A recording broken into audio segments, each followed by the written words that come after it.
Good evening, welcome to Live at Prairie Lights. Tonight, Mark Gray, Michele, Devlin, and Aaron Goldsmith will present a timely discussion centered around their new book, Postville USA, an expose of the massive U.S. immigration and customs enforcement raid on Postville, Iowa's kosher meat packing plant, agri-processors, in May of 2008.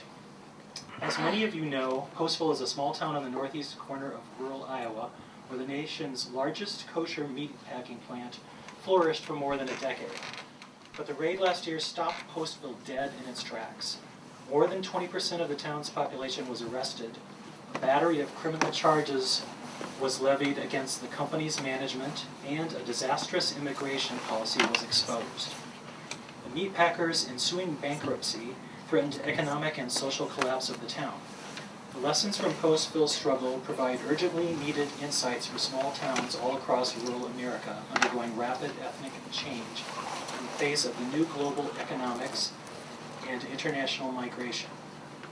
Anyone who wants to understand immigration and diversity and needs to understand that they aren't necessarily the same thing must read this book. Mark Gray is Professor of Anthropology at the University of Northern Iowa and founder of the Iowa Center on Immigration Leadership and Integration. Michele Devlin is Professor of Public Health at the University of Northern Iowa and Director of the Iowa Center on Health Disparities. Aaron Goldsmith is former City Councilman from Postville, Iowa. He is a private business owner in the community and is not affiliated with the meatpacking plant. Please welcome Mark, Michele, and Aaron.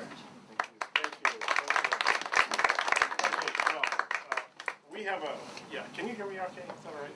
We'll swing around if we need to. Well, it's a pleasure to be here. Thank you all for coming out. We know there's a lot of competition. I think there's a playoff baseball game tonight we're up against, and that's a pretty stiff competition. So anyway, thank you all for coming. What we usually do is, as a trio, is we'll make a few introductory remarks. I'll make a couple of remarks. Michele will make some remarks, and Aaron will make some introductory remarks. And then we want to open it up to you all. Our experience is that you all have a lot of questions, and we'll try as best as we can to try to answer those questions. And we want to make this time as helpful and interesting to you as can possibly be, because we've heard each other talk quite a bit. So anyway, I'm Mark Gray, a professor of anthropology at the University of Northern Iowa. It was my honor to write this book about Postville, basically for three different reasons. One is I've been tracking what's happened in the meatpacking industry for more than 20 years now. Really cut my teeth in a place called Garden City, Kansas, and then when I moved to Iowa in 1990, I really hit the ground running. I think I was here 3 months before I ended up in Storm Lake, which is another story worthy of its own book, by the way, for a lot of different reasons we can go into. But so I really became very, very interested in what was happening in Postville. Started working there roughly 10 years ago on various projects with Michele, sometimes independently. We run our own centers, have our own efforts there, and really fell in love with Postville and really fell in love with what was happening there and trying to understand that very interesting and fascinating community. So it's an honor for me to write this book for that reason. One, I really, really think that Postville is a very special place. It was an honor to write this book because I think special things happen there.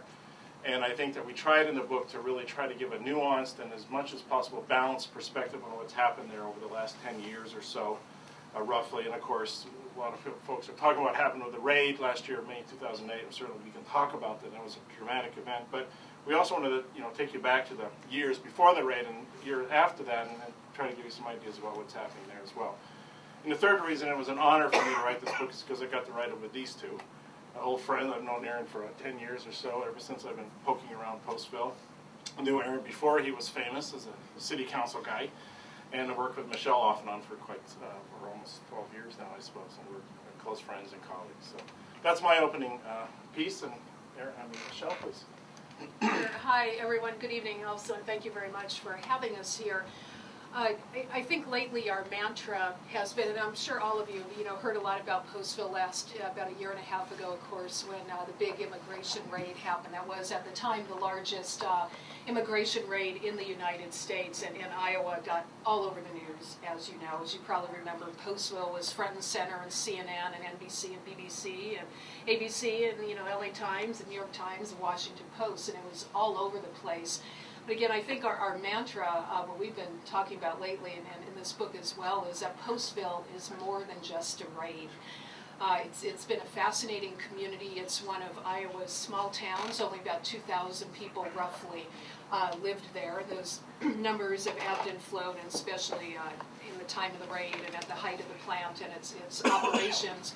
But it's an interesting community, and one reason, too, we try to put this book together is exactly because the town was getting so much attention from media, from people that were coming in and out, and were staying a very short time, you know, by nature of their jobs as reporters. They obviously are coming in and out, trying to put together stories, you know, quickly give people the essence of what was going on, and that's very valid, and that was important, and it certainly drew a lot of light at that time on the issue of immigration reform or the need for it, essentially, in the community. But again, because Aaron has lived there and worked there as city councilman, Mark and I have been back and forth over the past decade too, we felt there was a much broader story to tell.